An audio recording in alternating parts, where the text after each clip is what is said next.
Elles sont des centaines à se presser à l'hôpital de Manda. Leur tout petit dans les bras, ces mères veulent être sûres que leur bébé recevra leur première dose de vaccin antipaludéen. Une campagne de vaccination lancée comme une fête en présence de la Première Dame dans cette localité de la province de Bubanza, dans le nord-ouest du Burundi.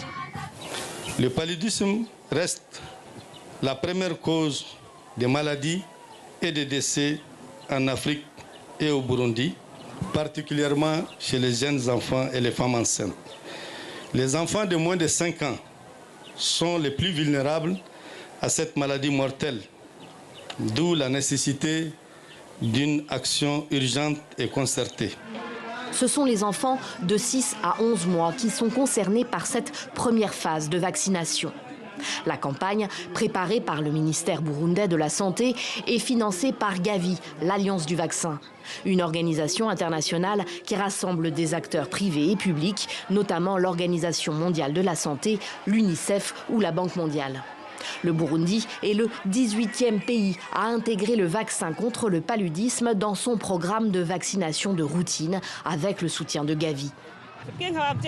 C'est une bonne nouvelle pour nous les parents parce que nos enfants sont très vulnérables au paludisme.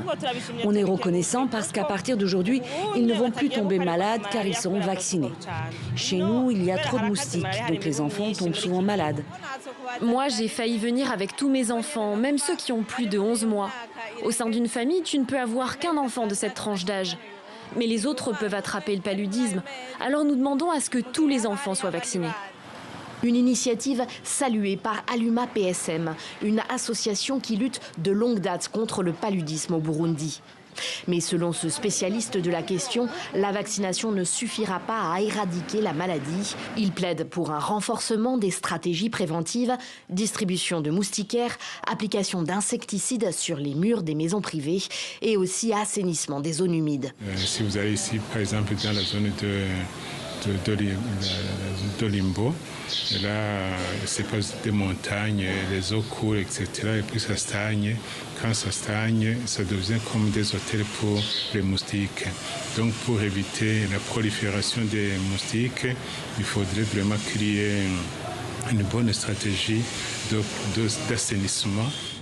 Selon les dernières données officielles, le paludisme reste l'une des principales causes de morbidité et de mortalité au Burundi, avec une incidence de près de 400 cas pour 1000 habitants en 2023.